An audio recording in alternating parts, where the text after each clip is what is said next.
This is Boule, and I hope you're having a marvelous day. Thank you for your support. Thank you for subscribing to the channel. Thank you for your thumbs up, for your comments, and thank you for sharing the videos. Thank you for all you do to support the channel. Well, today I'm asking the question, where is the voice of morality in Black America? Now, a few weeks ago, we heard Bishop T.D. Jakes, who is America's pastor, as they call him, give a viral sermon in which he rebuked black women for being successful, as far as I could figure it out.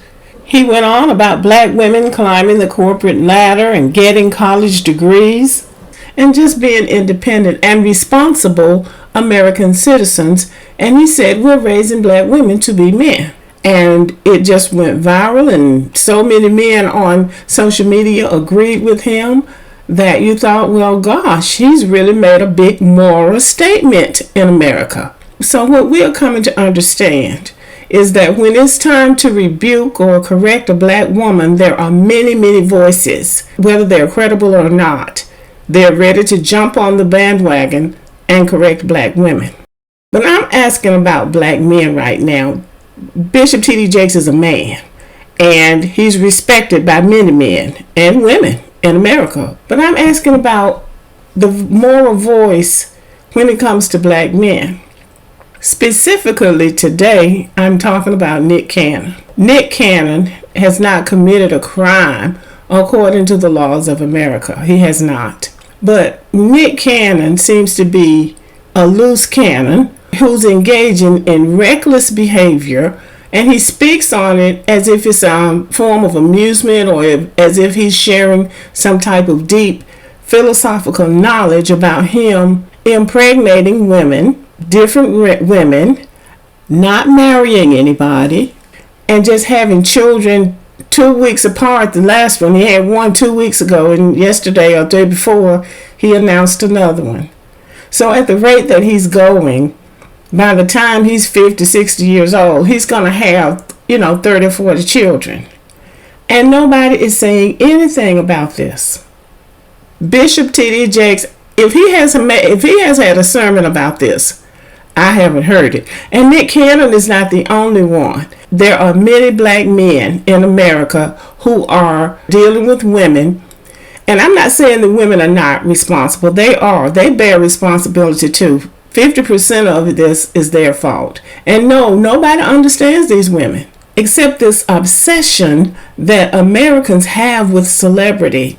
You want to have a baby by a man that's a celebrity because I can get a check and won't have to work. That's all it that people can talk about being in love. They can talk about all this other stuff, but that's what it's looking like more and more, is that rather than going down to social services and apply for a welfare check, they're getting pregnant by men who are celebrities, hoping they're going to get a bigger payday. Now, that's what it looks like, and it might be something different, but that's what it looks like.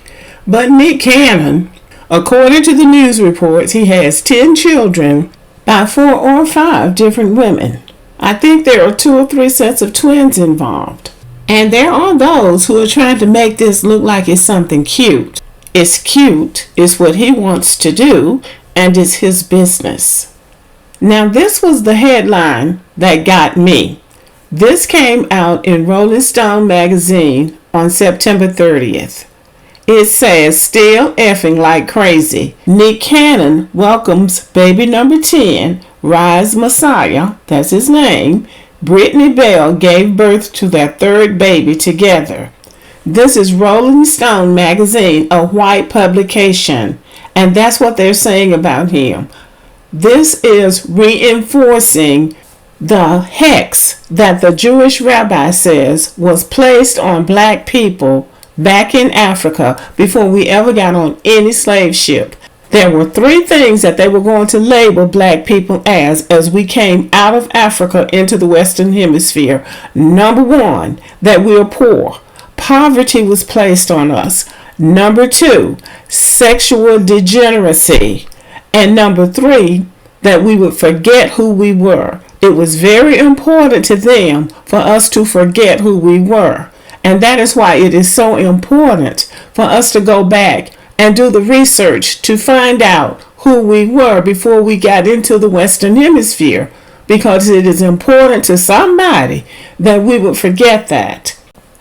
Nick Cannon is very familiar with Hebrew Israelite teachings, so he knows this, but he's playing into the stereotype. There is no other race of man in this hemisphere, at least, who would be applauded for this kind of behavior and who would get a headline making it seem like he's doing something special by getting all of these children. But these people are reinforcing that stereotype. But where is the voice of morality in Black America? There are conscientious YouTubers who have called him a Pookie and a Ray Ray or a Dusty. They recognize this behavior as unacceptable. But again, where is the voice of morality? People who are supposed to be speaking on spiritual things and things to do with morality. Where are those voices? And that brings us back to the hypocrisy. There is a serious critiquing of single Black mothers. They get criticized more than anybody in the Black community, more than any criminal, more than any drug dealer, more than anybody. Single Black moms get it.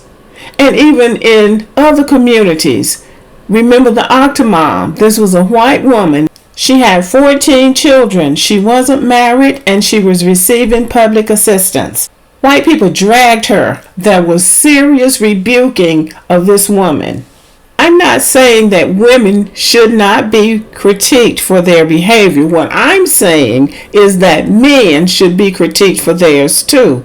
And in Black America, we seem to operate on the idea that if somebody is a celebrity or if they have a lot of money, they can't be criticized. And I'm saying they can be. But back to the topic, where is the voice of morality in this? Nobody talks about the culture around Black men who fail to marry and take care of their children and blame the mother for being a single mother, as opposed to, this is my child, this is my family, and I'm going to take care of them. Nobody talks about that. Nobody talks about the baby daddy crisis in Black America, of which Black men are 50% responsible. We don't talk about that. We talk about what Black women do. And I'm asking, where is the voice of morality when it comes to Black men? I believe that Black men would do better if they got better attention, if they were nurtured better. Where Black men are concerned and where Black men's failures are concerned, there's always somebody in the echo chamber blaming it on something or somebody else. Racism, white supremacy, racism. Most of the problems that Black children get involved in school has to do with them, their behavior, and the lack of who's ever responsible for them to correct them. Nobody is calling for anybody to be perfect, but something needs to be said about these men that are running amok in the United States of America. The reason I'm calling out Nick Cannon's behavior is because, quite frankly, I think he should know better, and I think he does know better. He is an influencer in American society. He is portrayed as a wealthy man, but we saw what happened to him when he crossed the wrong community of people, and they had him running around here groveling and basically begging for a job back that he thought he had ownership of. But still, he comes across as a decent person, and he is influencing others, young people who see this behavior and see him getting a headline in Rolling Stone magazine, making it seem like this is the man, when these people are actually reinforcing what they put in place about Black people in the first place. But somebody will be influenced by what he's doing. And that is why it's important for it to be called out for what it is. This is improper behavior for a responsible man. What are you going to teach these children? And who's going to be responsible for doing it? One of the baby's mamas came out a few weeks ago whining because the baby cried for 72 hours. And when somebody asked her why didn't she get a night nurse to help with the baby, then she went on talking about not having the money and asking the woman if she was going to pay for it. Silliness like that. And then the woman, the black woman, the one that had an actual black baby, came out and said that she had to go back to work 2 weeks after having a cesarean section.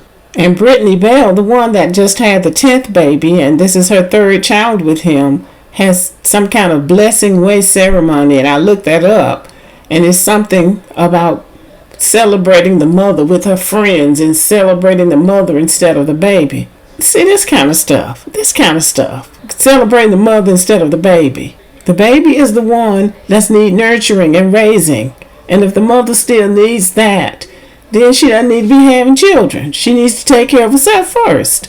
So I'm saying that I don't understand why Bishop T.D. Jakes hasn't come out and said something about this, since he's an authority on what black women are doing. Why hasn't he said something about this? This is not smart. What Nick Cannon is doing is not smart and it's not healthy. And you don't have to be a genius to see that. These children will grow up. And it'll be, 20, 30 years before we know what the real outcome of this is. This is a case for black men, responsible black men who care about the black community. The black community has to be about more for black men than just sports and rapping and doing things that's childish, child's play.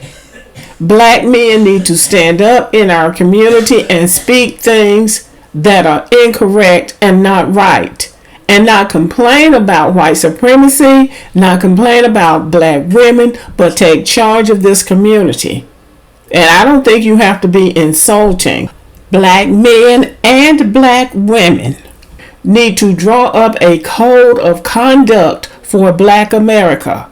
And then we need to work as a community to implement this code to the best of our ability. And that includes everybody who calls himself a Black American. American descendants of slavery, that should apply to everybody regardless to what your economic or financial status is. This applies to you. And if you don't want it to apply to you, let it be known so we can cross you out. It is important that we recognize that everything that has happened to us since we left the shores of Africa is intentional. And when they celebrate things like they did with this headline with Nick Cannon, celebrating something in our community that they would condemn in their community, lets you know that we're playing into their hand. We're doing exactly what they said we would do and what they wanted us to do. On the screen is the link to the video and the rabbi who revealed the 3 hexes put on black people in Africa. And I'm also going to put the link in the description box of this video. I hope you'll watch that video, and maybe later on I will do a live stream where we can talk, we can interact about that video. I have not done a live stream before, but this is one of the times that I would do one if I could get it worked out, because I think this is very important. We are playing into the hands of our enemies. It is time for there to be a voice in Black America who will speak out on issues that are considered acceptable and unacceptable in this American society for African Americans. The time has come for a voice of morality to speak. Let me know what you think. Thank you for listening. Subscribe to the channel, give me a thumbs up, leave a comment, share the video, and as always, have a great day.